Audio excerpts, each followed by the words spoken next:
folks. It is Thursday, August 24th, 2023. I'm Steven Sersky. This here is episode number 41 of my podcast. And today I have a returning guest with me, Curt Hamilton, who was on episode 36 last December. If you remember, he was just on his way to Ethiopia at that time. He was ending his time here in China and taking off, becoming an expat of an expat, I guess.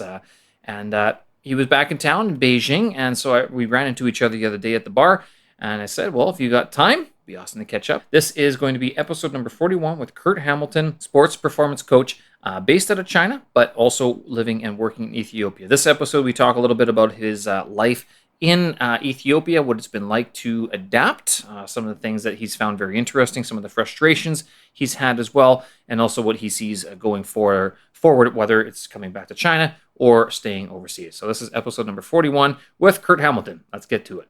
Good. All right. Well, cheers. Thank you for taking the time for coming out over here. Yeah, no problem. So we're on episode 41 already. Curt Hamilton returning. He's back, alive and well. You've been out of the country for all of 8 months, and you couldn't stay away. Yeah, I guess not. You've been back twice already. So this is, I saw you the first time. That's when we got hammered and went to go play pool. Yep. And then this is the second time you've been back, or? Yes. Yep. That's it. All right. So how's it been? 8 months. Cheers, by the way. Cheers.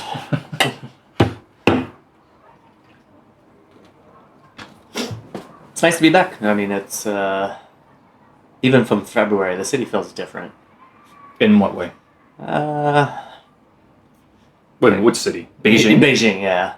Well, because February we were just getting out of the great clampdown of the last 3 years. Yeah. So it feels like kind of more back to normal, although it's not nearly as busy as it was pre-COVID out and about. But I guess not. No, there's a lot of foreigners have left. A lot have left, and even just local people don't go out as much. Like the weekdays are just dead quiet everywhere, which is strange. But also, like I get more interaction from people. Like pre-COVID, everywhere you go, like someone's trying to ask to practice English, shake your hand, ask where you're from, chit chat with you, and there was literally 4 years of nothing. Foreigners scaring. That was people big. Walk the opposite side of the street, cover their mouth or whatever. And I remember that very clearly. Mask goes up. But I mean, so you came back in February, and okay, so different times back then. Fast forward 6 months from then, are you seeing the same thing? Yeah, now it's back to people talk to me all the time here. Like every restaurant I've gone to, especially like outside of like CBD or this area, like everyone comes over and says hi to me or asks where I'm from, asks if I can speak any Chinese or something like that. So how is your Chinese these days? Rusty, but good enough to impress anybody, I guess. Have you had chances to practice Chinese in Ethiopia as well, or? Yeah, oddly, I hang out with a lot of Chinese people there. Right. What have you been doing? So you've been back for 2 weeks this time, I guess, and then in February, was it 2 weeks, or how long were you back for? I think 2 weeks. Yeah. Because you'd only been gone for 2 months at that point. Yeah. So not too long. Not too long. Exactly. Yeah. And what's bringing you back this time? We were talking. You said both your wife and your job are sort of bringing you back to. Yeah. My wife has some projects here, so she's just coming back for those anytime. And my work, we're doing some camps and some other promotional things, so they just need me there in person for it. So. Yeah. And so is this going to be like a recurring thing? You're coming back every couple months? The goal originally was every 6 months, but I think it depends on the profitability of my company, so we'll see. Oh, really? Are there fears there, or what? Yeah, the industry is struggling a lot. No. Yeah. Okay, and you're still same company. Yeah. I guess. Okay. I mean, China in general, like obviously the restrictions are lifted, but everybody spent their life savings during COVID, so people just aren't spending in frivolously anymore. So people are clamping down on their accounts and trying to earn back money again. So. Are you saying your job is a frivolous expense? Shouldn't be. I'm not even on silent, but yeah. Sure. Wow. Okay. So every 6 months, then same setup. I mean, because your wife's got to come back here for work anyway. Yeah. And it's not that far. I mean, come on. You're based in Ethiopia. You said it was a 5-hour time difference. How long was the flight? Like 10, 11 hours direct flight. It's not bad. No, it's still 10, 11 hours. That's still quite a bit. For some reason, I thought it was 6 hours, but no, that's your cap for economy to business class. Yeah. Okay. So 10 hours direct from Addis Ababa to Beijing. Yeah. How is it? It's fine. It's Ethiopian Airlines. They're the biggest airline in Africa. Their quality's decent. Like it's fine.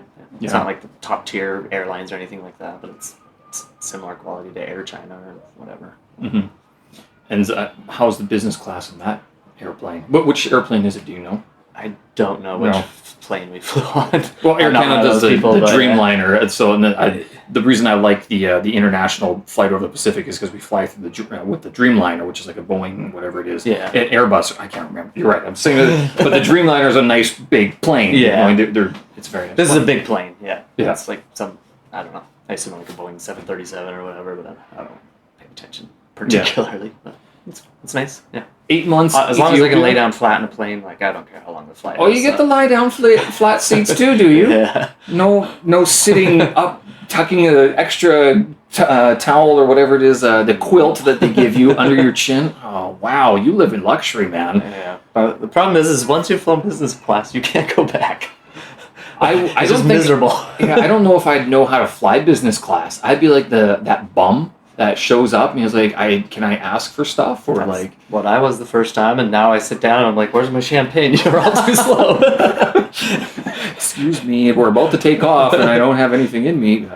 But so 8 months, Ethiopia, how's it been? I mean, I know generic question, but like I've enjoyed it. It's been a completely, I don't know, new experience. Like it's not what I expected, to be honest, but it's still been really nice and fun.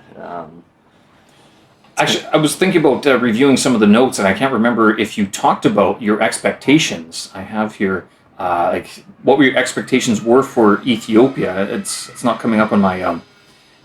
We talk about drinking culture in China, but nothing about really Ethiopia. So, what did you expect, and how has it changed? It's hard to describe. I was expecting it to be a little more dangerous than it is. Like in the city, it's like my neighborhood's completely safe. I didn't expect as many like beggars and pickpocketers and people to follow me for blocks and blocks and blocks. Oh, no way. Have you been pickpocketed? I had 2 cell phones stolen in the first month. Which ones?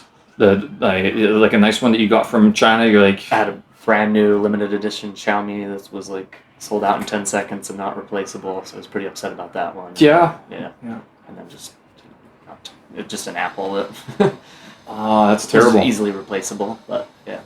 So now I don't go outside without a chain attached to my belt, a little zipline leash Learn thing. the hard way, Yeah. huh? That's an expensive mistake. Yeah, they're pretty smart with it because they like.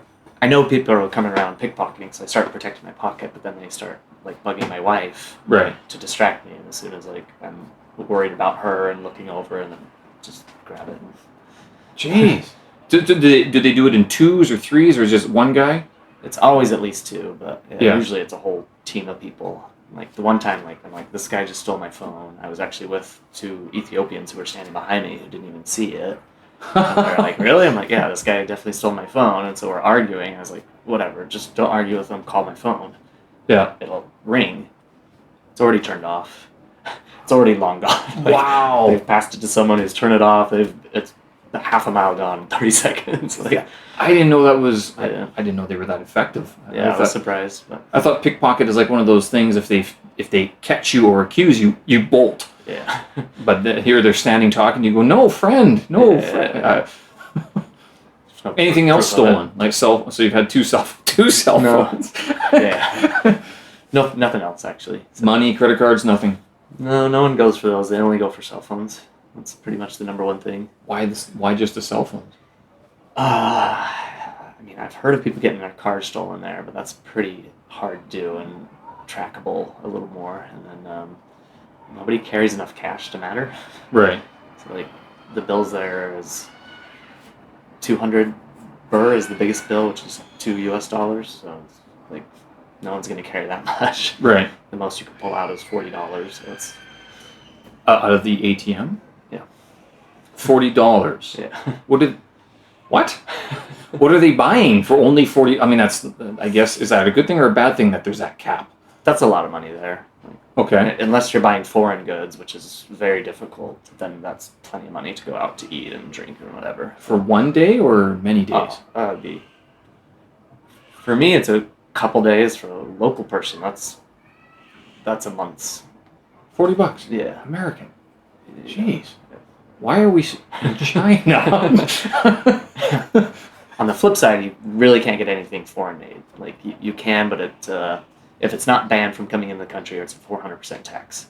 Oh, okay. So there's just no such thing as imported goods and services. So McDonald's, Starbucks, KFC. they have KKFC. Is that the off-brand or is that the Ethiopian ripoff? Rip-off. Oh, wow. There's no Starbucks there? No.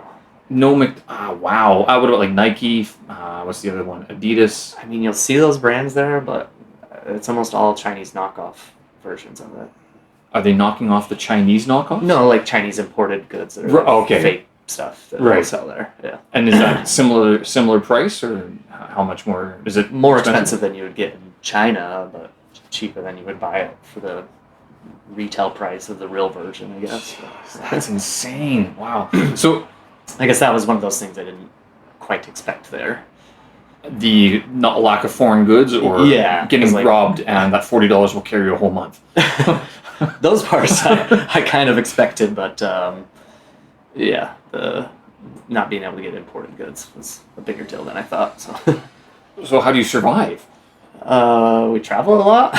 Yeah. Within Ethiopia or outside? Or Europe too. It's really close. Like Dubai is like 2-hour flight. Italy's like a 4-hour flight. So everything's pretty connected there. Like it's easy to jump over, and flights are relatively cheap. So how much for a flight? Just mentioned Italy where I just went, so I think it was $400 round trip. Round trip. Yeah, wow. It's not bad. That's I recently found out that Korea is not only close but cheap. It's very cheap. Beijing. I'd never appreciated this before, but I had to fly through there on my return to Canada, and I was like, why have I never done South Korea on a weekend trip here? My whole intentions when I moved to China was like, I'll bounce around all these countries. They're cheap, easy flights, and then the first year I didn't get around to traveling much, and then COVID hit. So. Yeah. Then the pandemic happened. That kind of stopped all of that. I did make it to Korea while I was here, which is nice. Mm-hmm. What is describe like walking down a street in Addis Ababa, right? Yeah. Is that how you say it too? Addis Ababa. There's no like Addis Ababa. Okay. Yeah. Walking down the street, what are you seeing? What are you doing? What are you smelling? Who are you talking to? Like when I walk out my house, it's I live in a decent house with the security gates all around it. Everybody has a security fence around it with security guards. As soon as I step out, it's a dirt road. There's a 20-story apartment under construction next door to me. Not much except housing, but as soon as I step away from that, I get on the other roads, and it's lots of people, restaurants, bars, little shops. The streets are pretty crowded, so almost instantly anywhere where I walk, little kids will come running over too. Usually they have a scale that like you'll pay them to check your weight. I don't know why every little kid has a scale in their hand. Digital or analog? Both, but usually analog. Okay. Just random scales, they're never the same. And then there's shoe shiners everywhere, and usually I get a group of people following me. I think people are getting more used to me being there, but walk down the street, meet up with a couple local friends, have some beers, and go out to eat with them. What does it smell like walking down the street? How would you describe it? Like there's a waft of like pollution, and then like shit every now and then, like the toilets. Yeah, so you get the toilet smell quite a bit. Okay. Randomly, it just comes through waves for days or minutes in areas, so you get that pretty frequently, and it's not polluted like here, but it's very dusty. Oh, okay. Like once you get above the city, you can just see there's just a cloud of dust, and like if I don't dust my house every few days, there's dust on everything. So, right. Yeah. Do you keep the windows open? No, it's too dusty. Oh, okay. Sometimes we will, like if we're having a party or something, but like I prefer to keep the windows closed for that reason. Yeah. I see. Like here, I have the windows open, but I also run my filter at the same time. Yeah. which I've been told is not an effective way of doing it. But I'm like, well, but if you close the windows here, then it's like plus 35, and you're dying from dehydration. Yeah, that's not like the dust isn't super bad. Like I have a little gym on my rooftop. I work out at every day, and like it's fine. Like, being outside is okay. Yeah, I never thought dust would be an issue. But I guess if it's all the roads are dusty and everyone's driving or walking around, and lots of dirt roads. Yeah, the main roads are paved, but most of the side roads are dirt there. So. Yeah. So to relate this to China, basically your ring roads would be paved, maybe the major arteries outside, but then your hutong roads would all be not paved, is what you're saying. Yeah, exactly. Okay. And how are people sort of living? What's like the modern lifestyle in Addis Ababa? It looks like it feels like a really rural city in China. Okay. That's a little older, like 10 years old, because the infrastructure's not as good as a China city, but like there's huge apartment buildings everywhere. Yeah. Like the city's about 10 million, so it's just 20-story apartments everywhere in town. What if they don't live in one of those? Do they ever live like it's something equivalent to the hutong here? There's a lot of like temporary housing, I guess is what you call that. Just like how temporary? Just like built out of wood and like the what's that wavy metal stuff? Yeah. Okay. Yeah. That type of stuff. It's just like a shanty town is what you'd call it. Yeah. Lots of those too. I'm guessing it's a bit of a fire hazard there, isn't it? Yeah, those are for sure. Yeah. Because that's what China cracked down on 5 years ago, back in 2016, exactly. 17. Yeah. So, I mean, you can feel and see the China influence on the city and culture and everything. So. Yeah. Have you been able to get out and like meet people? You said you have Ethiopian friends already. Are they like actual Ethiopians, or are they like other foreigners who had just been there for so long? I have a few local friends. It's very hard to make friends with local people. They're very distrustful of foreigners. Why? Us Westerners have been so great to Africa. Many reasons. Where did they start? Yeah. Particularly, I think, from what I can gather from people in the 90s, USA and Western countries really exploited Ethiopia with the poverty commercials and charities. Where they just showed videos and like you can feed $1 a day, will help this starving kid in Ethiopia, and like and they didn't see all any of of this. that money. They didn't see any of the money, and then people were coming around and taking pictures and just So I mean, all of Africa has a little bit of a distrust of Western generosity, in general, but Ethiopia more particularly. Are they targeting like Americans with that sort of skepticism, distrust, or is it just anyone white foreigner. or any? Foreigner period. They might have different feelings towards American versus whatever. But well, your wife is Chinese. Yeah. Does she get a lot of this as well? It's the same, yeah. Chinese is more complicated because they're contributing a lot to their economy right now. So some people like them, but other people are very distrustful of them. Right. I think Chinese are way more highly targeted for crime. Why is that? Because Ethiopians assume, and generally it's correct, that Chinese will have more money. Right. They'll store cash at home, not at the bank. And, right. So Chinese people have more money than the white foreigners walking around. Yeah. So what does that say? What about the local English teacher? What does that mean for them? The local English teachers do not go out much. Really? No one? Do they not make any money or what? They make good money. I know people who came from here, from Beijing to there, and they're making the same money and also getting free housing, but I think they're just a little afraid to go out there. I don't know. What? Interesting. Tell me more. I do have a lot of English teachers who listen to this, so they'd be interested. I don't know. I just get the general sense they just don't feel comfortable walking around. They feel a little more scared. Yeah. To me, it's not a big deal. Like, I don't mind people begging for me or following me around. Like, I'm happy to say hi to them and ignore them. Like, I don't feel threatened. No one's ever tried to do anything, and I haven't heard of anybody else having anything like physical happen to them. So yeah. I mean, obviously, don't be stupid. And, but yeah. I guess you're not the type to like get in someone's face either. So yeah. No. Have you had that happen to you at all? Like where someone's like, you're a foreigner, you American? No. No one's got upset with me. A lot of Ethiopians like to drink a lot to get like blackout drunk. Really? Well, it's similar to China. Well, some people do. Not a lot of people I know drink that much. They'll get a little aggressive. at that point, but not usually in a way that they want to fight me. Like I've seen other Ethiopians fight each other. But Yeah.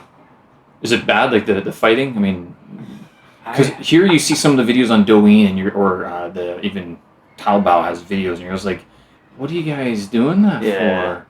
I haven't seen too bad. Like the worst I saw, I was in a little a lot of the bars are also like a butchery shop that serves local food. That doesn't sound great. Doesn't sound like a good combination. True. You want to argue about your bill? Yeah. We're slaughtering pigs in 10 minutes. So yeah. So some guy was trying to be nice and talk to me and my friend, and he was obviously very drunk, but he was like pretty nice and spoke good English. But then his two friends, who I don't know why, were arguing and switched to English for some reason, and one of them like broke off a beer bottle and was like, "I'll fucking murder you." Oh, that's nice. Yeah. Okay. And the staff handled it greatly. They turned off the lights, folded their arms, and moved to the walls. Like I was out of a beer. I was like, "Can I get another beer?" And they're like, "Yeah." And just nobody moves, and it was like 20 minutes, and finally I was like, "Okay, well, can I just get my check and leave then?" And then when I left, the manager was like, "I'm sorry. I hope you come back. This isn't normal." I was like, "I don't know what's normal and not normal." For some reason, first of all, I don't believe you, but do you go to the same bars or do you try to change it up? I mean, since you've been there for 8 months, you've had a time. Same as China. I like to bounce around, but I have my regular spots I check in on. So well, yeah, you got your buddy over here. You got Plan B across the street there. Yeah. Is there equivalents to like Plan B or like local establishments here? Like, have you found any bars that are very similar? No, there's no real foreigner bars that I can think of. Right. Yeah, there's no craft beer there either, but plenty of nice bars. There's a business opportunity. Yeah, Wait for it. I'm importing some equipment to make. Oh, there you go. Yeah. Good old America. I don't really plan to make a profit off of it or anything, but that's the best business. Me and you my can friends. Start. Right. Well, I mean, if no one's doing it, someone's going to start doing it eventually. Yeah. So you may as well. Yeah, I mean, there's lots of bars. Like it's Orthodox Christians, and when they're not fasting, they love to drink. So. And how often do they fast? Well, it's only two major, like Lent and Advent, right? No, they have like 6 months out of the year, I think. Like, really? It's crazy. And it's always different types of fasting. Sometimes it's like all day you can't eat or drink. Sometimes you just can't eat meat and alcohol. Sometimes it's something else. Like, I don't even know how people keep track of it too. Right. Well, the meat thing, like typically in the Christian or Catholic Church, it's every Friday. You're not supposed to eat meat. Do you not eat meat on Fridays? I'm not Christian. So. Oh, okay. Right. Yeah, but their history with the religion is very old and dates back. Like one of the first places that Christianity spread to, and they kind of combined it with the older traditions of like. It feels more like people have a hard time telling the Orthodox Christian they're apart from the Muslims. Right. It's like the women are wearing headdresses a lot, and like do a lot of similar celebrations, but the fasting schedule is completely incomprehensible to me. Wow, I didn't know that they were sort of that into the fasting idea. So is it kind of like here? I personally think the government has a lot to do with the increased in fasting over time when there's shortages in food and things like that. I was going to adjustment. I could be completely wrong, and it could be completely religious.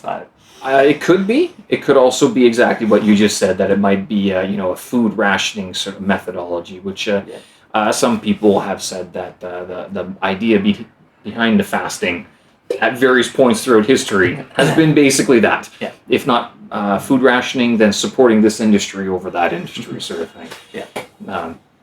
Do you follow any of the local traditions at all? Like, is that sort of have you had to adapt in any way? I'm guessing you haven't full-on converted to anything else, right? But no, there's not much. No one expects you to do any of the religious type stuff. So one nice thing in Ethiopia is they're pretty friendly religiously towards each other. Like nobody cares if you're Orthodox or Muslim. They don't particularly like if you're not religious. Oh, okay. That's a little bit of a bigger deal, but. So if you said I'm atheist or another denomination or Western Christianity, they don't particularly like either. But. Which one of the Western Christianities? Any. Really? Yeah. Wow. So there's a lot of people So it's like Catholic, or what about Catholic Orthodox? Is there that split there? They would consider Catholic Okay. Western. Like it's Right. it's different from Orthodox. Orthodox. Yeah, very different. Okay, good to know. Yeah. Good to know. Didn't. I know there's similarities, but it's just a completely different feel and look to it. And like they have all yes. sorts of ancient stuff. Well, the like, whole schism thing back in like they believe they have the Ark of the Covenant that one of their queens went and was one of the wives of Solomon. Okay. And then they had a son together, and the son came back and did the old swaparoo with To the Ark of the Covenant. Ethiopia. He went to, Jerusalem. Jerusalem. And stole the Ark of the Covenant and brought it back to there. And So it's still protected there today, and no one's ever been allowed to step inside the building except for one priest who commits his whole life to guarding it. Where is this? It's in Tigray, northern region of Ethiopia. Have you been around that area? I mean, No, it's too much fighting right now. Okay. What? Most- There's fighting? Yeah. Well, the Civil War just ended when I got there. Good timing. I thought. But more fighting broke out right away. Like, Okay. Who's fighting? The different ethnic groups. Okay. So. Is it a religious fight or is it an ethnic No, fight? it's an ethnic fight. Is this a spillover from Sudan? No, it's not at all. It's just control for the country. So historically, one group has had control of the country for like 1,000 years, Right. And they're one of the biggest ethnic groups there. And in more recent history, I think in the 60s, one of the smaller ethnic groups gained control of the country through democratic process, and basically just became prosperous. Mm-hmm. And so recently they just had a election. That's what the Civil War broke out, where a third ethnic group won the House, and the other ethnic group didn't accept the results of the election and started fighting, and so the Civil War broke out. They struck peace, and now the group that had control for the longest time is starting to fight back against the group that gained control now. Yeah, it's a never-ending cycle, because the truth is every ethnic group there has committed like heinous crimes towards each other. Like there was war crimes that like just terrible things that Right. shouldn't happen. So, But once that's happened, like your generation's not gonna forgive the other group. Your kids might not forgive. So like, yeah, and it and all then takes you- is one little slight, and one then little you can offense. justify your fighting to do that to the other group because they did it to you. Jeez. And just, yeah, That's it's very sad. That is very sad. But so is that outside of the capital, outside of the major cities? Addis or? Ababa is the capital, and it's pretty safe. Like Right. they've never had any fighting inside the city. Is that because like huge police presence? The or military? military's everywhere there, and Yeah. it's well protected. The rest of the country is, for the most part, had problems. There's definitely safe areas, but you just don't know. Like fighting breaks out randomly all across the country. Like Yeah. this site in Tigray was considered a very safe place for a long time, and they protected it. But like just a month ago, hundreds of foreign tourists got trapped there when the fighting broke off. They turned off cell phone signals and internet.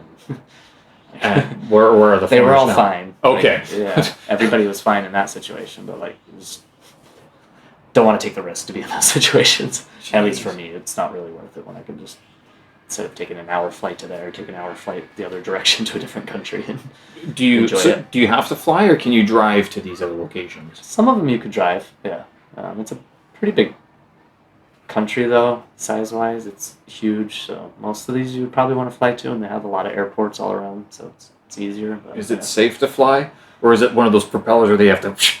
No, it's regular airlines. It's safe to fly. It's not safe to drive between cities though. That's where like carjackings and stuff happen. So Banditry, isn't that the one that plagues Yeah. all of Africa? I remember I have this West Africa guidebook, and I was going to do a road trip. Terrible idea. Yeah. It's like every border is like banditry, kidnapping, hostage taking, etc. It's like Yeah. everything that you don't want to happen when you're driving would basically happen. Yeah. And the bad roads. Yeah. And then the government has the military doing toll houses and stuff like that. So. like one of the cities I really want to go to is completely safe. It's an ancient Muslim city that actually do like live hyena feedings at night and stuff like that. It looks pretty cool. I really want to go. Why live hyena feedings? Just multiple generations of families have been feeding the hyenas at night. They just So once the sun goes down, they come out with raw meat and put them on little short sticks, and they feed the they hyenas. come in from the wild and they feed them.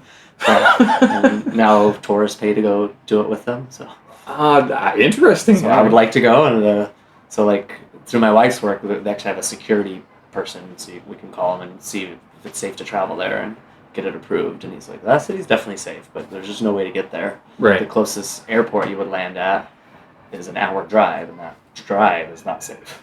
Oh. Like both those cities are safe, but nothing in between. So how do people move around there? Well, I mean, by not safe, I think mostly for foreigners. For foreigners, okay. So if they saw you, they'd be like, you're not. Or a rich person they would target if it's local, but like they're not going to bother regular people. Yeah. So. Have you had a chance to get out of Addis Ababa very much? No, not at all. Like, in the country, unfortunately. Yeah. I've had 3 or 4 trips canceled because of stuff happening. And mostly violence. Yeah, so to be honest, at this point, it's the same price for me to fly to like Kenya or somewhere like that. But have you been to Kenya? Yeah. Okay, how's that? Shockingly nice. I went to Nairobi, and it's probably a little more dangerous than Addis Ababa, but like much nicer. Like better infrastructure, regular grocery stores with all the products, higher end like restaurants and hotels and things like that. So it's pretty nice. And Kenya has better safaris and things like that. So. Yeah, Kenya's right on the equator. I didn't know that. Yeah. It's you can walk to it, I think. I'm not sure. A former colleague, he was living there. I don't think he's there now. Okay. But he was living there for a few months because it's cheap. He's one of these Americans, though. He's like, he doesn't trust the American government. He doesn't trust really many governments. And so he's like on this mission to like find cheap locations to live and teach online. And he's done it very well. That's a good idea. But he was in Nairobi for a while, and he was telling me, safe-ish, but he doesn't go out. He's not very much of much of an adventurer, I would say. I walked around at night, like went to some bars and stuff there, and like I feel like you need to be on the lookout, but no one bothered us. Yeah, I've sort of thought to myself that China has spoiled me in particular, in that I don't know. You two phones stolen. You've got violence outbreaking. You've got they'll snub you if you're not the right religion. Yeah. That doesn't happen here in China. I mean, we have new security cameras on compound, and that bothered me, but I'll get over it. Yeah. No, China's relatively safe and like just easy to navigate, but yeah. Although China's a hard place to get access to and get comfortable. In what way? If you're a new person and show up here, like if you're coming on vacation, like you just can't survive here. You can't pay for anything. Well, okay, so you can't buy tickets. WeChat and Alipay just added foreign functionality. Yeah, but I'm hearing lots of people it's not working. Okay, yeah. I actually just saw 2 flight attendants. They were in the Hutongs. I grabbed some beers for them. They were paying with cash, which made me laugh. Yeah. Like, you guys obviously don't live here. You're old people. You must not be from here. Yeah. And they were like, yeah, we've been trying for weeks to like add it on. It just keeps getting rejected and things aren't working. And they're like, we couldn't book anything because all the tourist sites now like need your identity or whatever. And oftentimes they'll just not accept foreign passports. Yeah, it's brutal. It's just a whole ordeal. And again, getting everything set up, and then the translation issue, like you need all the apps to function here and survive. And once you have it, it's great. It's easy. Yeah, for me, it's easy. I'm looking at myself going, it's not so difficult living in China, but imagine landing here for the first time, no language, you don't have WeChat. Yeah. I mean, language, it says it right there, and it's all in Chinese. You're going, These 2 flight attendants were just completely lost. I felt bad. Well, they're pretty far away from the airport. I mean, in their Hutongs. I don't know why they're from Air France, and the hotel they put them in is like really like outside 3rd Ring Road South. I don't know why for there, but whatever. But they ended up needing a taxi DD back home. Yep. And they're like, can you help us? Good luck getting that on your own. I just got them a DD for them, and it was like 20 kwai, and they're like, oh, we'll give you cash. I don't want your cash. Like, what am I going to do with it? It's literally garbage to me. A nice position to be in, I guess. And, that you're all digitized up. And I don't know, man. Do they take Alipay and WeChat in Ethiopia? The Chinese markets do. Okay. It's technically illegal there, but yeah. Which part is illegal? Any foreign currency being exchanged in any way. And they consider WeChat to be an exchange of currency. Yeah.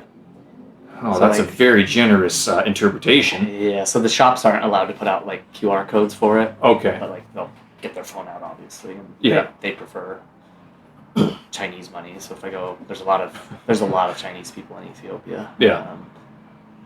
So we go grocery shopping or to the restaurants there or whatever. They're very happy and usually give me like half the price of what it should be. Right. And you can pay WeChat, Alipay, no problem, and it's still connected to your Chinese account. Are you still getting paid Chinese monies into your account, or you've switched over to... No, I still get paid in my China bank, which is Right. works out extremely convenient for me there. You're kind of tied to China, aren't you? Yeah. Even though you're like a Chinese expat, almost. It does feel like that. I mean, in some way. I think I hang out with just as many Chinese over there too. Like I don't know why it's been easier for me to make friends with Chinese people there than Americans. Oh, that's weird. But it's shared sort of. Well, but you're also married to a Chinese lady, so. Yeah, but even without her, like just like if I go out to a bar, it's I don't know, it's just easier to. Chinese people are more approachable for me. And Right. Are you saying that American expats aren't very approachable? Some are, but some are pretty closed off and a little like not that interested to talk to you when you walk up to them. Like I don't think this is reserved to Americans. I think there's a lot of American expats who are unhappy with their government at home. That's Sure. typically the first sort of kick out of that they get from their country. And then when they go overseas, they're like, another foreigner has showed up. You're ruining this for me. Because they do appreciate being sort of like that third person to the, first party, second party in the situation. Yeah. And the moment Chinese people know that I speak a little bit of Chinese and I like drinking baijiu, then like, they're super happy. Did you find a good place for baijiu? What about your dick alcohol? That's still got left behind here. A friend has. Yeah. Yeah.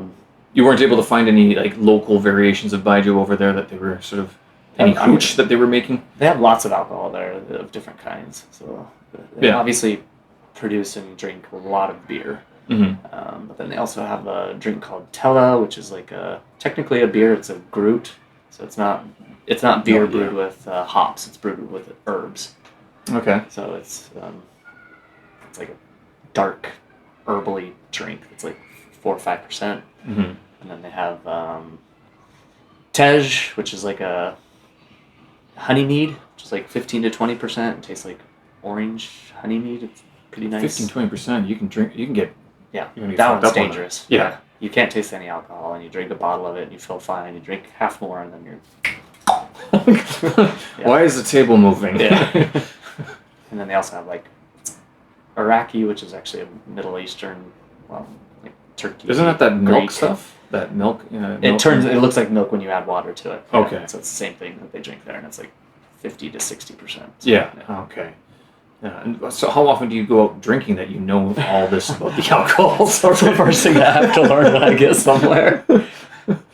So are you going out very much? Like, it sounds like you're really busy with work. Nah. No, I go out. I don't cook much, just because I can't get foreign goods, and I don't really like to cook that much. If I can't get the products I want, so I go out to eat almost every day. Okay. Sometimes I cook, or sometimes I order. And we do also have like a maid who does cook for us sometimes as well. So. What sort of food? Like Ethiopian food? Authentic, local, traditional, or are you doing fried rice all the time? Well, it's just a mixture. There's a lot of Italian food there. Cause they have some. Italy was assigned Ethiopia when Europe and U.S. decided to divide up Africa. So. Oh, okay, yeah. Ethiopians are very proud that they were the only country in Africa not colonized, but they were controlled a while for that. So there's a big influence there. Does that go back to Mussolini, or is this that different? Yeah, I think so. I'm trying to think the years. Yeah. Italy was very new when they tried to. It was, I think, one of the first places they tried to. Did they treat them like shit though? Sure. Oh, God. Okay, I see. I mean, they tried to take it by force. They lost the war. Oh, okay. Yeah. So it wasn't a peaceful thing. Italy did carve off a chunk of the country, but yeah. So did you learn all this history from like drinking with people locally, or because like the last time? I mean, we didn't drink during the last episode, which was fine, whatever. But like, how much of this have you learned from the locals, and how much research have you had to do to sort of understand where you are?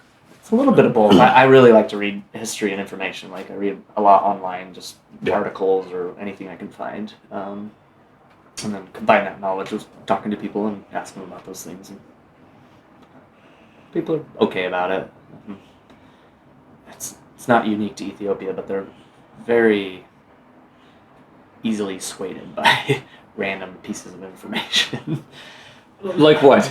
Just rumors are rampant there, and everyone believes it right away. Really? Yeah, it's just, yeah. I mean, education there is very low. Research is not available. A lot of people don't even have a smartphone or whatever. So it's just they need more foreigner influence coming in, so they. Yeah. If your uncle tells you this happened in this part of this or this history, then they just believe it. And Oh man! so Wow. this information is through the roof, and like I follow a lot of like YouTube channels or Reddit threads trying to like with Ethiopians in it that like you get these videos of like, oh, this genocide's happening here, everyone get upset and protest, blah blah blah. Like you're like, this doesn't seem right. Look at the video, think about it for a minute, and then like we'll check back a few days later, read the comments, and somebody's like, this video's from 20 years ago. Like, I don't know what you're talking about. Like, this isn't even the people you're saying. Like, you just completely made up a story about genocide to get attention for your group and get people outraged at the other group. And that's just... And the protests are real, though, and it does ignite sort of anger. Yeah. And this is like the Western media picks up on this, some of this stuff. Like, I wonder how many of those stories we've fallen for that were kind of like, you know. Yeah, and you just don't know because like Western media doesn't have good access to there and to get good news. The local news is similar to China. It's pretty much controlled by the government and non-existent to some point. And so like most of it's just rumors. Do the locals, when you read a newspaper in China, you read it and you go, oh, that's nice, but really? And then you read the Western stuff, you're like, well, we know someone paid for this as well. Like, is it the same thing in Ethiopia where they have a sort of a skeptical eye towards what the printed word is? People who have left the country do. People who haven't left don't. They just read it and believe it. So I can't imagine living like that. I don't. Yeah. So it's, which comes down to like financial. Like obviously it's a very poor country, but there's like most poor countries, there's a huge divide. Like people with access to foreign money and like have foreign family or friends or whatever are just pretty rich, and everybody else is super poor. How much do they get paid there? Because you said $40 would last in Ethiopia in a long time. Utes, a decent night out. Salaries, like a good salary is $120 a month. Oh wow! How much is rent? That's a big issue because you can get obviously super cheap rent, especially on the outskirts, but then it's also very expensive. Like a decent 2-3 bedroom apartment that's pretty nice is going to run you $3,000 US, which is stupidly expensive. $3,000 US. Yeah, but they're not paying that. I mean, what? No local would pay that, but that's pretty much what all foreigners would have to pay to get a decent place there. How much are foreigners making per month, typically? Given the whatever assorted industries, I know, from English teachers to, I mean, not diplomats. They're special people. I don't know. There's very few foreigners there, so the majority of foreigners are diplomats. That's the biggest group there. Okay. So, or like World Bank or those type of organizations, which are basically treated the same. There's 2 or 3 international schools, but that's like, 100 people? Yeah. Yeah, there's staff at embassies. Universities, I guess, and then... No, but you said there's no foreign bars, like no foreign-centric bars, not like... Not really. And then you have the Chinese people. They're all kind of separate, like running their own businesses or construction companies or selling stuff or having restaurants and living in their own little communities, usually, so... What's minimum wage, do you know? I don't know what it is, but I would be surprised if there was one. Well, the restaurant made $10 this month, so we'll give you, you owe us $3 for showing up to work, sort of thing. Yeah, I mean, anywhere you go, like, they demand that you don't pay unless you receive a receipt. Don't leave your receipt behind. Why is that? So the staff won't steal. Why are they going to steal this? The money you pay. It's because you pay in cash.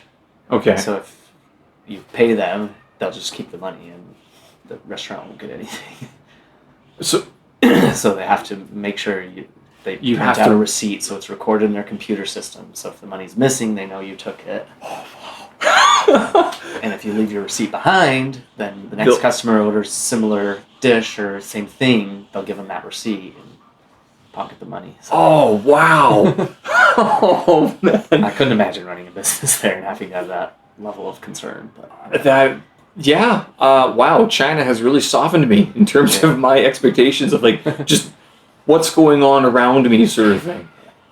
and they have not everybody, but a lot of people generally have a feeling of like if you get online and complain, I got pickpocketed or someone stole something or whatever, they'll just be like, yeah, you're a foreigner. Welcome to Ethiopia. I don't know. Worse than that, like you deserve that. Like it's your fault. You did something wrong. And instead of like condemning bad behavior from local people, they're just like, yeah, you're a bad foreigner. Doesn't matter. Well, because you weren't vigilant enough. Yeah. You weren't watching. Yeah. So how do they? I guess they don't pickpocket locals very much. They just target foreigners. No, and like in our neighborhood, they're not going to pickpocket anybody in our neighborhood. Right. Be somebody from another neighborhood. Yeah. Funny story related to that. Our neighborhood's pretty defensive of itself because they've all grown up there and lived there. So like the couple of the local friends that they go out drinking with there are like pretty protective of me and my wife. Like to everybody. Yeah. And some guy was nice at first, just said hi to me every day when I walked out for groceries or whatever. I said hi to him back, and one day I was walking back with just milk and eggs, and he just started begging me for money. And usually I don't give out money, but I keep some coins that's worth $1, which is like 2 pennies. Like it's worth nothing. So, because I usually give them out to the little kids. Okay. Mostly just because they won't leave you alone sometimes, and it's easier just to have my space. But so I just gave him one of those coins, and he just literally threw it on the ground. I was like, "No, give me more." Wow. How much was he looking for? He's asking for 100, and I was just like turned around, walked back, picked up the coin out of the dirt. I was like, I'm not giving you any money. Right. Like, Are you still friends now? this guy, no, he got super aggressive. And I started trying to grab my groceries, and I was like, all right, like you've crossed the line. You're touching me. Like I'm gonna get really upset. Yeah. So like, went home, whatever. Then he kept bugging me over and over again, and I started getting pretty like I'll hit you in the face if you touch me. Like, get the fuck out of my face now. Like, you've crossed the line. You're bugging me, and even that I can still deal with. But then one day my wife went out to grab something, and he started bugging her. I was like, okay, Yeah. that's enough. And so like I was complaining to the local guys about it, and they're like, just take a picture. We'll take care of it. You mean that wasn't your first reaction? Was taking a picture? You didn't Snapchat Yeah. that or whatever? I don't know. So I didn't want to, but then one day I was walking home. A friend came to visit, and he started bugging us. I was like, take a picture of it, put it away. The next day I told my friend, he was like, we'll take care of it. And I was out drinking. I was like, I hope they don't mean like take care of it. Wow. Like, They probably moved him along somewhere else. I didn't see him for like a week. I was like, should I just ask them to murder somebody for me? How do you think they would do that though? Not that I cheap. don't You'd have to pay know. for that service. Yeah. No, it'd be more along the lines of like they'd probably just have a little reminder party to Yeah. some of that. I saw him like right before I left. I was going to grab some groceries again, and I saw somebody run out to try to ask me for money. Mm-hmm. And then I saw that guy run after that guy and like grab him and was like, don't talk to him. So I asked my friend what happened, and he said they know where he lives, so they went to his house and woke him up in the morning. It was like, But that doesn't sound pleasant either. I was like, don't talk to my friends, don't look at my friends. Oh wow! I mean, would you consider that third world, or like how? What type of living is that? Where like first of all they can do that? I mean, that's like someone showing up here at 3:00 in the morning, banging on my door, reminding me Housing where I we're am. talking about is shanty, like housing. Yeah. So you guys don't live in a shanty; you live in a nice apartment. We have a nice house, yeah. Yeah, house. Yeah. You're not an apartment. No. Okay. Wow, Yeah. you've moved up. Good. When we moved there, that was one of like I'm sick of living in a little apartment. So Yeah. like, if we're gonna move somewhere that's a little rough, I just want a nice house and safe space. And like, I already heard from other foreigners there that some people don't go out, but they do lots of house parties and get-togethers instead. So So is that what you guys do? House Yeah. parties and. I mean, I go out, but You've been talking to like how you've been to every bar so far. I go out a lot, but we do have people over on the weekends a lot. So. Yeah. So your house is like located right in not right in the city. You're where Like, where's downtown? I'd be the Addis Ababa? equivalent of Shunyi, I guess. Okay. Wow, you're out there. I mean, the city's much smaller, more connected, but yeah, like it's the equivalent. It's a really nice area. The best international schools there. There's a big golf course there. Yeah. So it's nicer, but it's not downtown. So. Right. Does it take you long to get to places? Traffic's awful. Like from my house to downtown, which is where the airport is, oddly, is 15 minutes at night. The airport's downtown? Yeah. Okay. It's a very weird layout because it's not like you think of downtown like center and then everything around it, but this is actually like the airport's here, here's downtown, and then the rest of the city goes away from it the other way. It's a very odd city layout, but I guess that's just the way it is. How it makes sense to them, because if you're a foreign business person, you got to do your business and you got to leave again, right? Yeah. I guess so. So public transport, buses, metro, subways, taxis, how are they? Awful. The traffic's just awful. Like, they don't know what to do with it. Nobody drives the right direction. Nobody follows any rules. People just randomly park everywhere. People jump out in front of you all the time. Like, I said it's 15 minutes to the airport or downtown, but if it's rush hour, that could take 2 hours. Oh, no. Like, it's awful. Yeah. Like, I just refuse to drive during those times, and, like, there's no traffic rules. Like, I've been on, like, pretty big highways that, like, they've recently built that, like, should be a no-brainer for no traffic because it's 3 lanes going that way. Yeah. There's a barrier on each side. There's no reason for it to be stopped. But and randomly there's a car going the opposite direction during rush hour down the middle of the road. Like, do you have video of this? I don't think I do. I should take more videos, like, or well, just like you're too busy being safe. That's what it is. Or like a herd of cows coming through. Okay, but herd of cows, that's understandable. Yeah. But someone driving on the wrong side, just a little bit odd already. Nobody will do anything. Like, there's just no traffic rules at all. So, yeah. Like, just do whatever you want anytime. Like, are you driving or do you have a driver? Both. Okay. I like to drive, but we did have to hire a driver for a few reasons. I mean, one, I'm happy to support the local economy, but the major reason is there's no parking anywhere. Mm-hmm. So, like, if I drive to a restaurant, where do you? Yeah. So you park by your house and you have to walk to the restaurant anyway. Yeah. And then also, like, a little bit of, like, I worry about the car safety when. They're going to thief it, especially if they see you get out. Yeah. So you have to watch the car a little bit. Is that so? When they see a foreigner get out of a car, do they mark that car? Like, is it breaking windows, or is it like you have to leave your? There's car no doors breaking unlocked? windows, but like I had to put rivets on all, like, I have like a little Toyota Helix, and we had to rivet down the logos. I took the spare tire off because that would be gone. All of that stuff. So it's just blending in. Yeah.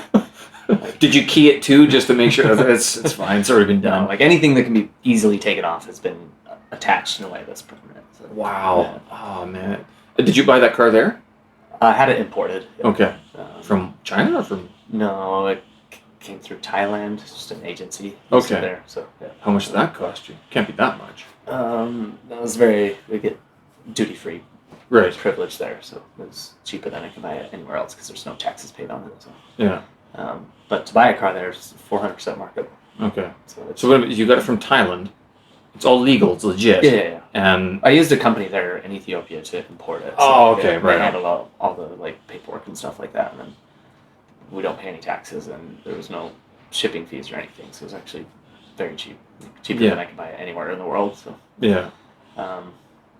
Does your wife drive as well? No, she's never driven a car. I'm not surprised. You meet 40-year-old Chinese women and they're like, I don't know how to drive a car. And you're going, it's not entirely difficult. But at the same time, it is, isn't it? It's more ironic because she's a transportation engineer expert. Like. Oh, maybe we shouldn't say that. That's pretty funny. How is she taking being in Ethiopia? She's adventurous, so it's okay for her. Mm-hmm. She has some other Chinese colleagues that just literally don't do anything. Like, they go to work and then go home and I've don't seen talk to anybody, expats here that do the same. That they come to China, they're just like, no. A lot of the foreigners refuse to go out after dark as well. So when's dark? 7 p.m., 9 p.m. Yeah, 7. Yeah, but I mean, I don't blame them. It depends on the neighborhood you live in, but like, I don't. I mean, I probably, if I was a female, wouldn't walk alone at night there, I guess. But that's something. Well, you can now make that choice apparently, Yeah. but we don't really suffer those consequences. Yeah. So, does she ever go out on her own at all, or In the daytime, yeah. Yeah. She will, but not at night. But You guys are working from home though, or does she have to go to the office? she goes to the office sometimes, but she mostly works from home still. The office building's under construction, so And you work from home. Yeah. So you're both Chinese expats working from home. Yeah. Why are you in Ethiopia? she does go to the office there. She has a lot of meetings and stuff, just not every day. So, yeah. People have asked me like when I was back in Canada, I was telling them, yeah, I work from home. They're like, well, why? So what? Why are you in China then? I'm like, well, because of there's various reasons. One of them is actually the time difference between China and Canada. That if I was living in Canada, I'd have to work at like 6 p.m. or something like that, or whatever it is. So they need a local sort of presence. I've had to be very firm about that because my company likes to do morning meetings. I'm not going to show up to the meeting. That's 2 a.m. there, your time, Yeah, isn't it? like I'm not going to show up at an 8 o'clock meeting when it's 5 hours earlier for me. Yeah. Like, just no chance. What do they expect you to do in that situation? They just don't think it through, I think. I don't know. I mean, once I tell them, like, I won't be there because that's too early for me, they will try to adjust. But Yeah. Do you have a lot of those? Is it still happening even after 8 months? It's slowed down for sure. That's why, yeah. Do you have anybody else working with you or like alongside you from your company in Ethiopia, or is it just you've been sort of moved? You're able to work online. Yeah, I just work online. There's nobody from my company there. Right. They're all here. So, yeah. It's not so bad. So no one else understands exactly the time. What do you mean it's too early for you? Yeah. But it's 8:30 in Beijing. Yeah. But it's not too big of a complaint. I've already negotiated. I don't want to work more than 10 hours a week for them, so Yeah. it's fine. Are you able to do other work in Ethiopia, or because your contract here in China, you're sort of tied? Not contractually, but Right. My visa doesn't allow me to work. But I still would do some work, but there's other complications with it. So Yeah. when I first moved there, like I said, I put a gym on my rooftop so I could work out there and have a nice space. I brought nice equipment over to set it up, and my intention was to, through my company a little bit, sponsor training some athletes there. So Yeah. I had some like kids who are not financially well off to come over and train or whatever. But then I realized after a while, talking to people, that it was completely not safe to have very poor people at your house. Because they just thief everything, They'll wouldn't they? thief everything or mark your house and tell other people about it. All the wonderful little toys you have inside. The financial discrepancy is just mind blowing to them. It's That just, much. So Well, so you teach the rich kids instead. yeah, so that's what I'm coming back around to. I just don't really want to. Right. I guess I can start charging them. I was hoping just to do it as a nice charity thing, but Yeah. I'm not going to do charity for a rich kid there. Yeah. So- No. Well, then you'd have to charge a fee. and- But yeah. what is the going rate for your for similar service like gym membership or like personal trainer? I guess. I don't do personal training, but it is one-on-one training with sports performance. So I don't know. Mm-hmm. Generally, I don't charge under $100 an hour. Right. Yeah. It just depends on the circumstances. Well, and you're though. putting up the Yeah. equipment too. Do Yeah. they have gyms, local gyms that you like They Western do style gyms? have a few or- gyms there. Yeah. Yeah. When I first got there, I didn't have my shipping container yet, so I bought like locally made dumbbells and barbells. Yeah. But it was literally like cement that they poured into like the shape of dumbbells. Bravo. And then like glued some rubber over it. Oh, that's Yeah. awesome. And then I had some like big like gears, like big gears, and then they just welded a bar between it for the dumbbells, which is great. That's Yeah. perfect. I mean, that's old school. Yeah. That's awesome. So you bought the whole set, right? He only had the one pair. Okay. So. Yeah. They'll roll the truck in, and they'll just whenever you would need a new weight, we'll just take another piece I off. think this was like a time-consuming project for them. Yeah. To earn a little bit of money from a foreigner, but that's the other problem with the importing thing, though, is like if you want to start a business, you need some sort of equipment or products or something like that, but it's just you can't get it. Either it's banned or you have to pay 400% tax, which is not feasible. Like, What about taking? Well, I guess it depends on what you're doing. Like if you're taking in a bunch of treadmills, It's a little more of a flag than like an espresso machine or some beer making equipment. Anything gets flagged, and like. So when you're going through customs and they see you have a coffee maker, you'll get tagged and pulled aside.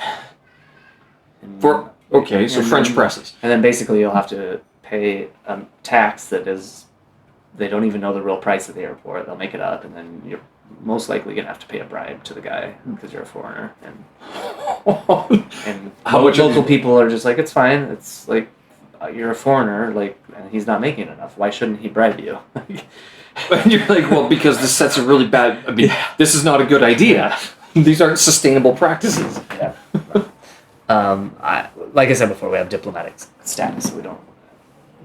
So I just show my ID, and I don't have to. They're not allowed to search my bags. Oh, so okay. Coming through the airport's no problem for me, but like for a local person, like. Do you need more room there, sir? No, I'm okay.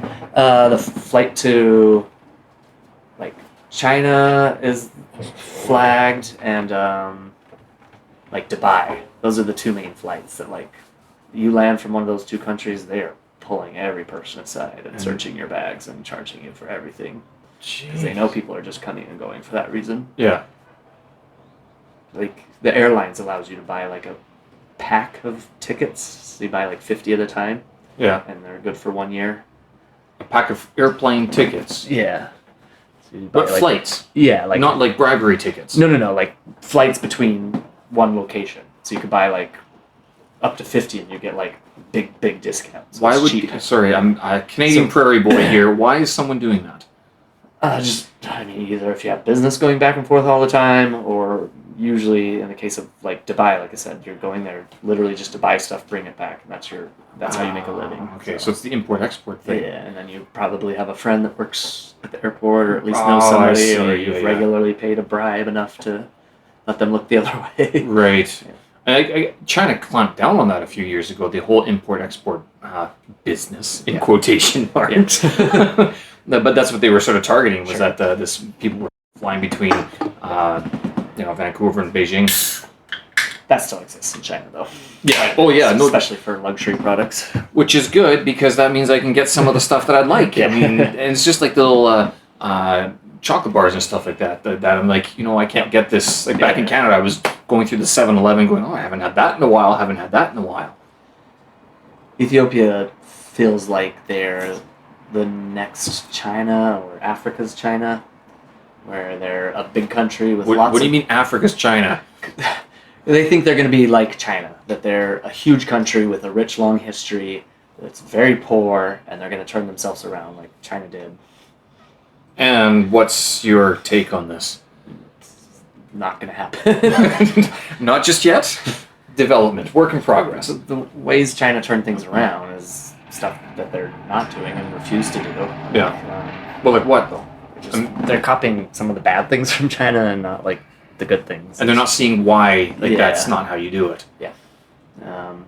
The government's being more and more controlling. They've been, like, the internet's getting censored now and then, and, like Facebook and YouTube were blocked for a few months during the fighting and things like that.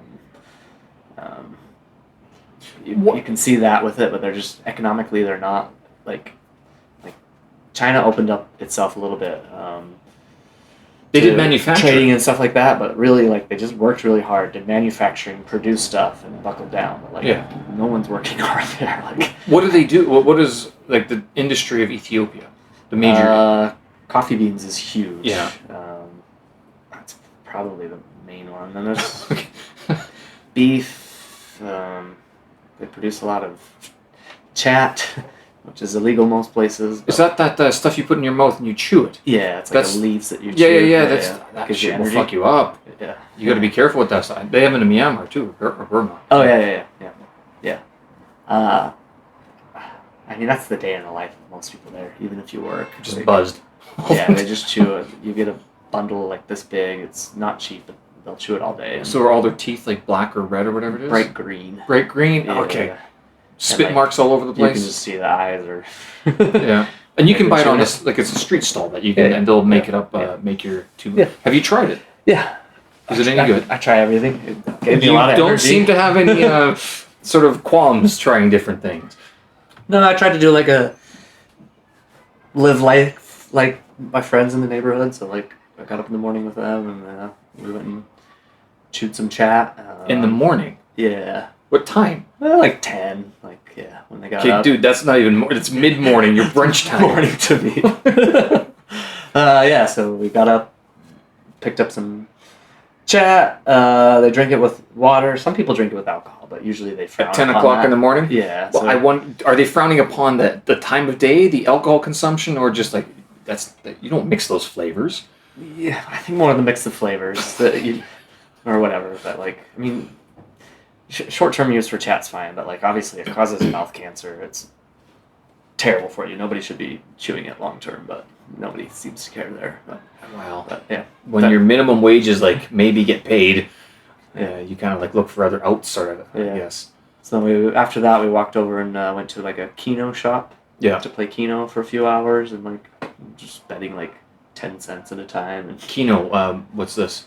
it's like a old person game in U.S. like Vegas. Like all the old people play it when they eat their brunch buffets. But, it's like there's a bunch of numbers that'll pop up, and you pick like 5 numbers, and if you get all 5 of those pop up, like 50% of the numbers will like appear, and if you get those 5, you win like double your money or something like that, or you can increase it to like pick 7 numbers and you win even more. Yeah. So it's kind of like the slot machine of number guessing. Yeah, it's very boring and cheap, easy, but you just kind of do it while you're getting hammered. Yeah. Okay. So then after that, we walked around the corner to get some beers for a while, and then we went to get some... I treated them to my favorite local food, but it is too expensive for most Ethiopians to eat, which is the raw beef dish. So raw beef dish. Yeah. You eat the raw beef in Ethiopia. Yeah. Okay. Only from very particular places. Like I'm no shit. Trying to be. But United States, you guys serve me like rare burgers, which I remember. Sure. I went to Chicago the first time I heard someone order a medium rare burger. I was like, "What?" In Canada, you don't do that. Yeah. I like. Yeah. But this is completely raw. So they have a whole thing about it where it has to be a male cow, less than 1 year old. It has to be slaughtered at a certain time of day, and they'll only serve it raw until a certain time of day, and then it has to be cooked after that. Right. And they actually get sick. They actually like wash themselves off, put on fresh white clothes, and go into a little room and then seal the room off and slaughter it, and they stay in there and just serve the meat all day. Oh, so it's actually pretty clean. Wow. Yeah. That's well thought out. Yeah. So how much does this cost? Do the math here. Like 1 kilo, which is a big serving, would be like 50 cents. No, it's expensive, like $10 US. So like, okay, relatively speaking, it's expensive. I mean, yeah, cheap to most people for a meal, but like to local people, that's a special occasion only. You would eat that, yeah. So raw beef. Okay, take us through this. What is this? They give you like just a hunk of raw beef, or there's two types. The one that's I always say it wrong because it looks like my name, Kirt. That's like Curt or something like that. Okay. But yeah, it's literally a chunk of beef, and you cut off little pieces yourself and dip it in seasoning or whatever. Like sashimi, basically, like raw fish. Yeah. Same idea. Yeah. And then the other one I like is it's they cut it all up and then mix it with spices and bring it out, and then they have the injera, which is like a spongy bread, and you rip off a chunk and grab it and eat it. Right on. It's pretty good. How did you find this? I Googled it, I guess. Just a different food, and then just walked to the local restaurants. There's no menus at local restaurants. I was going to ask, what is the local menu? Like when you walk into a restaurant, there's no menu anywhere. If you go to a foreign restaurant, there'll obviously be a menu, or like a higher end Ethiopian restaurant. But the local restaurants, they don't even. So how do you know what they have? You don't. So what do you do then? You should just know that. Oh, okay. So it's very frustrating, to walk in, and sometimes staff will get impatient with you when you try to order a few things they don't have. Like, we don't have that, dummy. Yeah, basically. Wrong store. Well, I remember when I first came to China, actually, the whole jiaozi baozi thing and the youtiao. Yeah. I didn't understand there's a cutoff at 9:30 a.m. They don't make those anymore. Yeah. And they start at like 4:30 in the morning, which I think in the first few years, that's sometimes when I was coming home, later on. That's the only time I've eaten them. I've never eaten them in the morning. I remember going out after asking for jalza or balza, and they're like, "Well, we don't. You come back in like 6 hours, like 8 hours, then we can have them." But like, it's evening. I mean, we don't have those until 4:30 in the morning. Yeah. Is it the same thing? Like, do they have like time restrictions on some of their like? You eat this type of food at that time, this type of food there. There is some of those restrictions. Like the meats, almost everybody eats it in the morning. So like, if the diced up beef or whatever, like, it's super popular. Like Saturday, Sunday from. I think they started at 10 a.m. or 9 a.m. 10. They start serving it until like 2, and like. Right at 10, there'll be a huge crowd of people there on the weekend waiting there and drinking beers and getting ready to eat the meat. So 10 a.m. on a Saturday. Yeah. All right.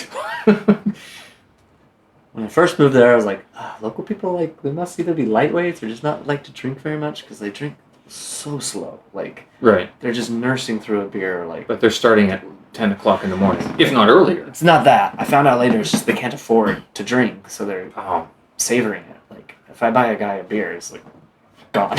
Yeah. Chugs it. Yeah. How much is a beer? $1? 50 cents? Yeah, like 50 cents is reasonable. Yeah. You can get it cheaper, but yeah.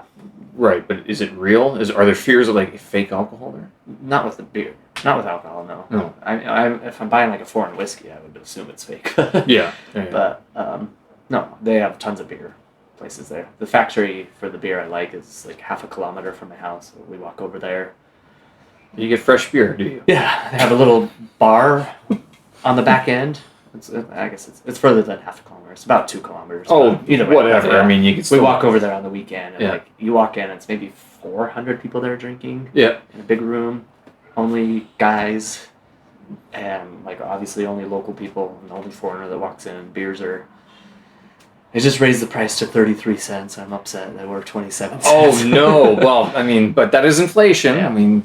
In 20 years, when you're still in Ethiopia, I'll remember this. Most people, like, if you go there at like 2 p.m. any day of the week, it'll be completely full. Wow. And by 7 p.m., it'll be almost empty. There'll be very few people left. Because they're all blitzed. They'll get pretty wasted, yeah. And that's when the fights start. Or they go to the next bar and they start fighting. I've never seen a fight there. They wouldn't fight there, no.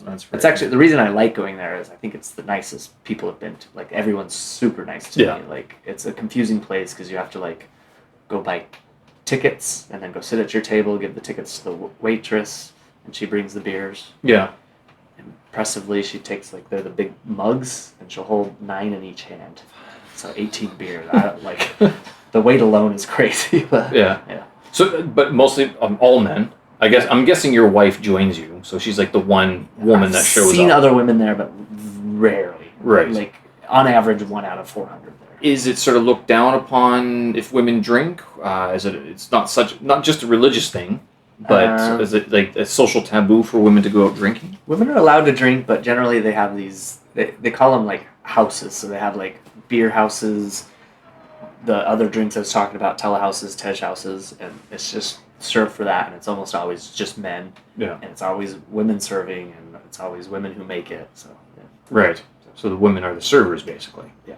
Do women have anywhere to go drink and get hammered and complain about their men? Any of the other bars that are houses, there's plenty of women at. Yeah. So it's fine, nobody cares. But these are like more traditional style places, I guess, that are more that way. Yeah.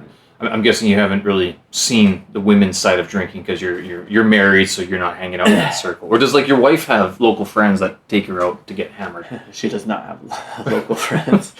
I mean, I say there's plenty of women at the bar always. Yeah. It's not a foreign bar, but there's like a lively bar that's more Western style, close to our house.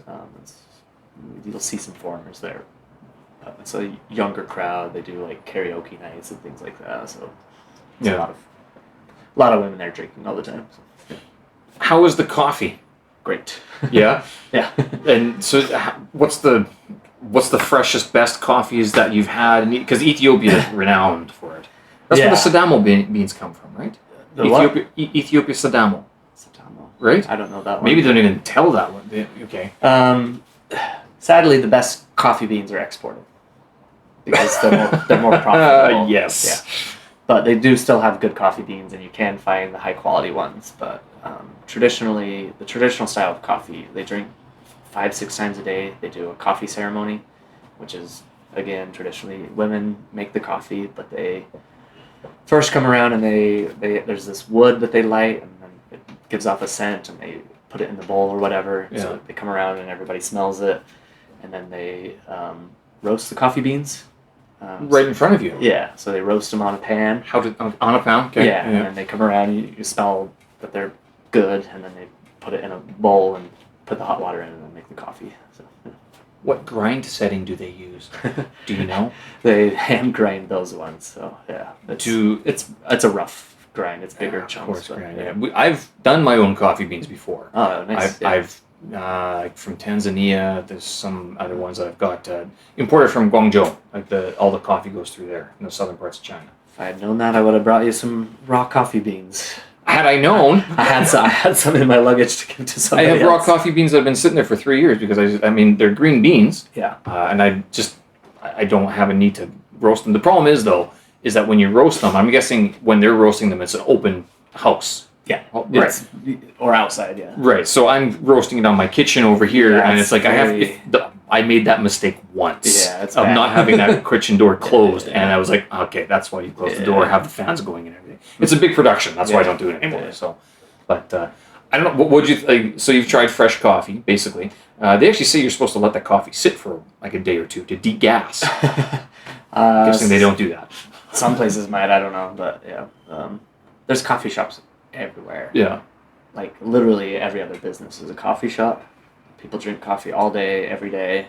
And then there's also like just ladies in the street everywhere, like doing little coffee ceremonies in little circles sitting around. So. In terms of quality and caffeine injection, how's that? I mean, here I get a venti Americano. Feel pretty good, but what's it I like don't there? know. I drink too much caffeine to. So you don't even know. I don't know if it's good or not. Well, when's your cutoff time for caffeine, or do you have one? I don't. Like, Oh. I'm happy to drink.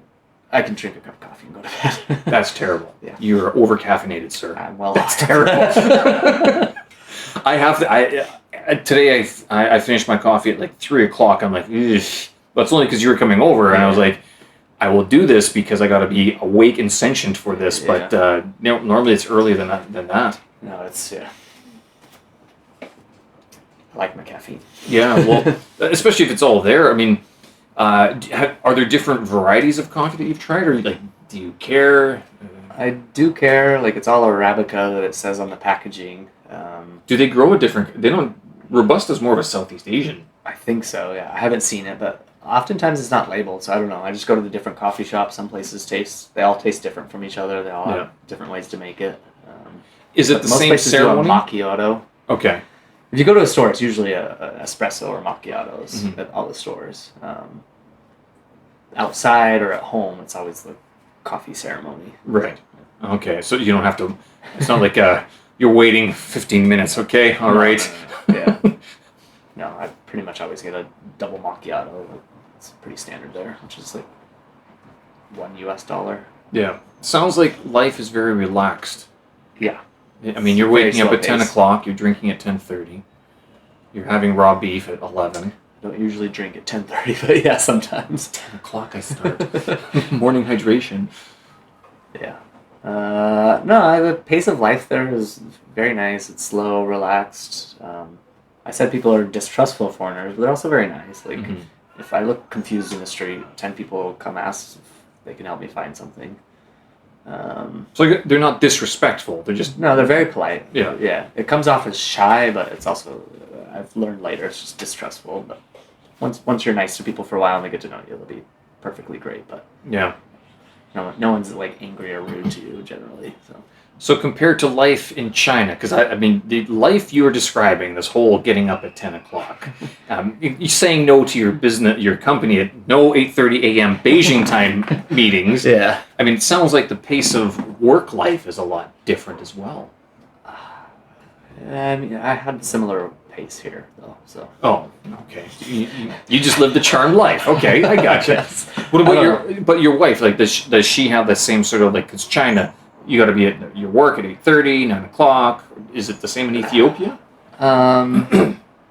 Well, she works through the World Bank, so it's all the same anywhere in the world. Right, Basically. okay. Like you need to be at the office at certain times, and but But her coworkers, everybody's working from home. And they have been Right. since for over 3 years because they decided to switch buildings during COVID. So they started construction on a new one when the office was closed.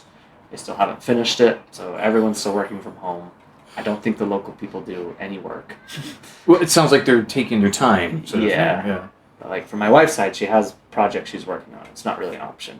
Yeah. There's no like, I have to work at certain times unless she has meetings. She just has a ton of work to do. So. But because she is Chinese, she's like, I'm going to be there at 8:30. She'll be there at 8:30. Whereas like she's adopted sort of like you can be 15 minutes late and it's okay. No, she's very timely. And Okay. very professional. Right. Not that. Not because in China, I guess, timing is everything. Like even with some of the work that I do, like, India would be the other big marketplace. Yeah. And I remember expressing interest to my Indian colleagues, and they're like, no, Stephen, it's not the same. It is a complete gong show in India because the timing, like someone can show up 6 hours late and still expect to be served sort of thing. Whereas in China, if you're not there a half hour before, you're done. I mean, there's no negotiation. Like in that case, China's very by the book, and it's execution, deployment of employment, I guess. Yeah. I think for Ethiopians, like it's just super relaxed. So I mean, the majority of people are super poor, and like so it's just go to work, do whatever. But, Yeah.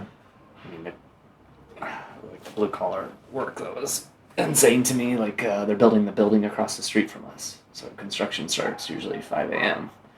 Okay, so people do start at 5 a.m., but that's because of the heat. No, I don't know why they started that time, to be honest. It never gets hot in Addis, the highest it ever. It's pretty consistent year round. It's like 24, 25 at the daytime. Oh, It's 12 to 15 at night. gorgeous. It's perfect weather year round. Right now it's a rainy season, but it means that it'll rain for 1 or 2 hours a day and then be sunshine the rest of the time, which is fine. But I later learned from some other friends that all construction workers have a tradition. They get up in the morning, they chew chat, they drink a bottle of gin, they get on the rooftop and scream. Yeah. They go to work for a couple hours and then they all pass out. So when do they do the roof screaming? 5 a.m. 5 a.m. 5 or 6 a.m. So Okay. like I often get woken up by them, but then by 10 a.m. they're passed out and it's perfectly quiet in the neighborhood. Do they start work again later on or no? Yeah, it's just random. Like they work, like they live at the building. Yeah. So it's kind of like here they have like So just randomly, like when construction supplies show up, they'll all start working, and then for like an hour or two. when they show up. Yeah. If they show up. Yep. So long term then, I mean, you've been there 8 months. It's not your contract that's sort of determining this. I mean, do you have an idea? Or could you get sent somewhere else too? That'd be kind of cool. My wife's contract's a couple more years, so I'm planning to be there 2 more years, and then we'll basically be able to pick where we go after that. So. Yeah. Did you buy the house in Ethiopia? No. So you're renting? Yeah. Can you buy it? It's a little tricky, and I wouldn't want to. Why not? Because you can't get the money out of the country. At least here you can in China. Yeah, I think you can. You can if you have the records for it here in China. You can't take money out of the country. Mm-hmm. It's not allowed, and the money's. So how do people? Okay, what? They don't. It's a huge pain.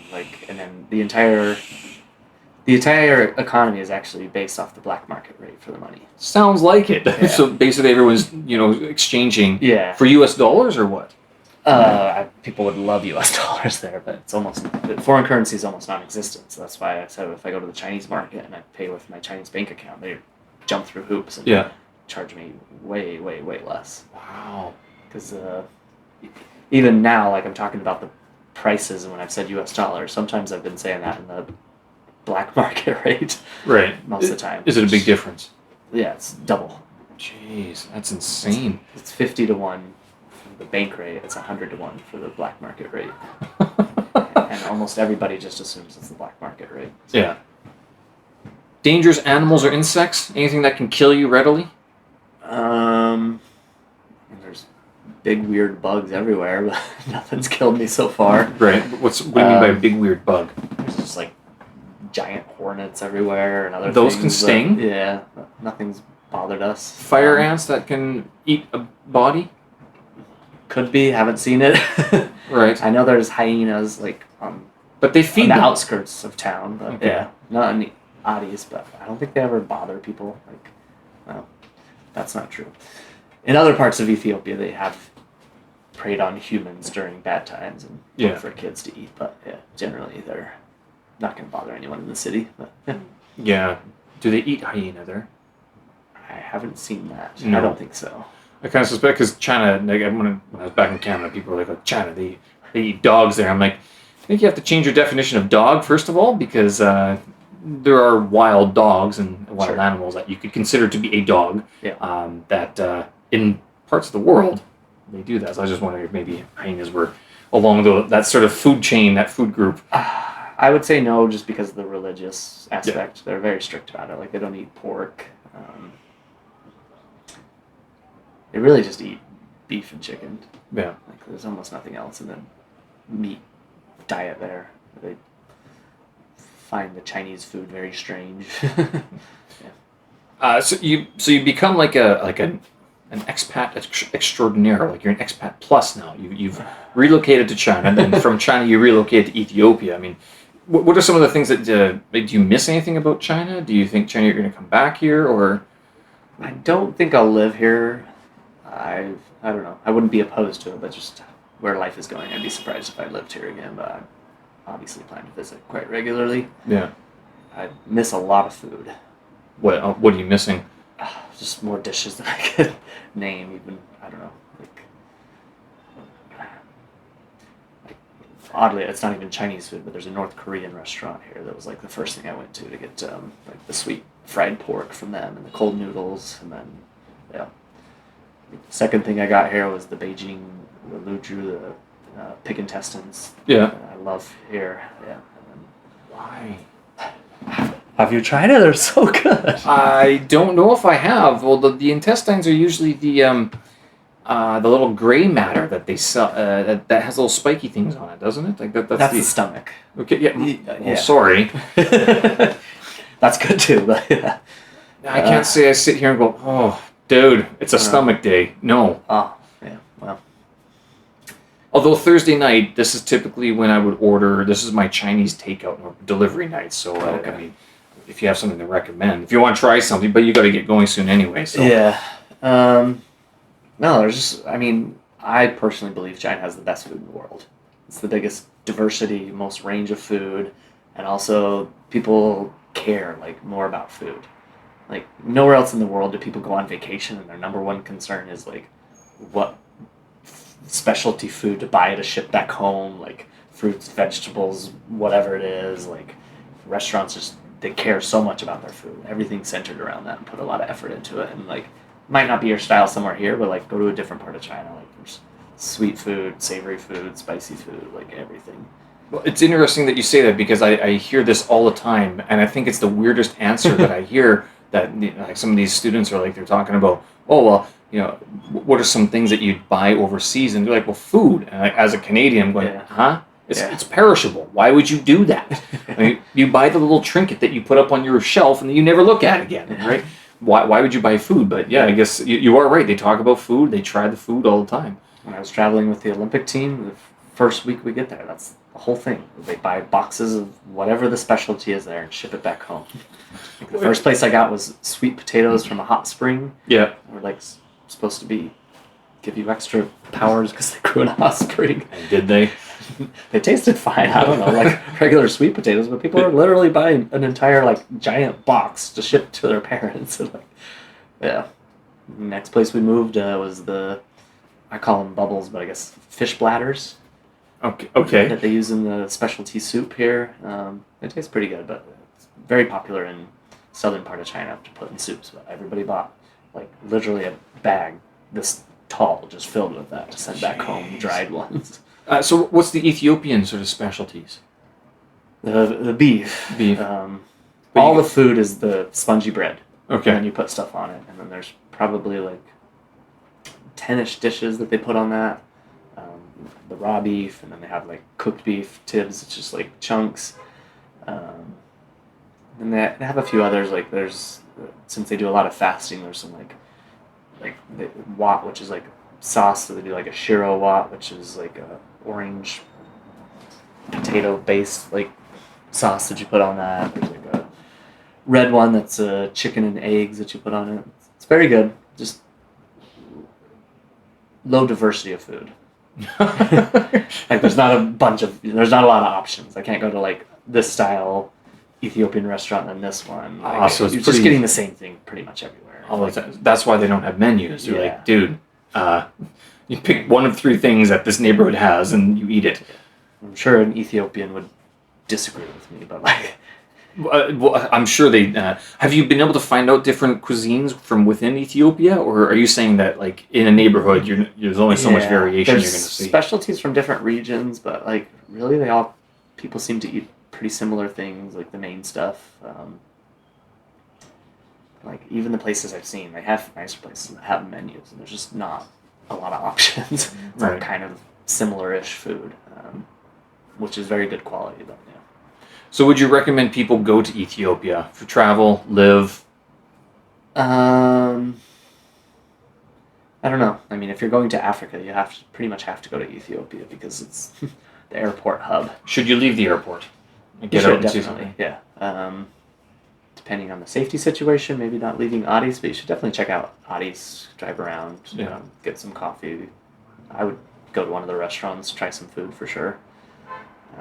Living there, I would only recommend it to somebody who's very outgoing and like happy to find nice things that you enjoy, because it is a little rough in some regards, and I think a lot of most of the expats I meet are miserable there. I think just sticking out the assignment, to be honest. I enjoy it, but yeah, most of them just they're afraid to go out much.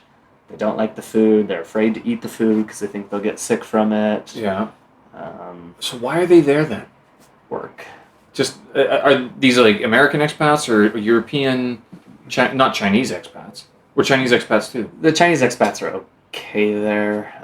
That's a whole different subject. But most of them are like working at like as a diplomat, or not as a diplomat, but at the embassy or whatever. It's just an assignment, so it's just part of the tour. So usually you have to do it. Are they like lifers? No, so they're not lifers then. They haven't been there for 20 years. They're just doing 1 or 2 years. I mean, people who've been there longer are happy to be there, but most people that are there for like a 2-3 year assignment don't seem to not like it much. Excited to move on, but So then I enjoy it. So since you've been in Ethiopia for 8 months, would you recommend people come to China now that China has sort of dried out from its foreigner presence? Yeah, I think China's a great place to live. If you want to live here, like we talked about, like the barrier to get in is rough. Yeah. It's hard. But if you come here to live, it's a lot different than coming here to travel. Right. It's hard to adapt to China at first, I think. Just all the apps you have to have, the way of life's a little bit different. It can be frustrating to be here, but after you've figured out, you got comfortable, you know your way around, you make some friends, it's a great place to live. Yeah. Assuming COVID doesn't hit again. And there's rumblings already that it's starting again. Yeah. And the United States has an election next year, so we'll see how that one sort of turns out. Yeah. All right, we're getting up to the time that you got to get going. You got to go meet your boss to go for a drinking party, I guess, or something like that. Yeah. So you're going from one job to the next. Cool. Yep. You're still on Instagram. People can hit you up there if they want to troll you, find out some more about Ethiopia. Sure. I don't post much, but appreciate it. Thank you very much for joining me today. Cheers. And there you have it. That's episode number 41 with Curt Hamilton. Folks, show notes and tracks available up on my website, stevensersky.com. And of course, you can stream this on Spotify, Google, YouTube, and Apple, and all the other great podcast streaming platforms out there. Thanks for joining me. I appreciate it. And of course, if you want to get in touch with Curt, check out the show notes up on my website, stevensersky.com. Thanks again. We'll talk again. Have a good one. Bye-bye.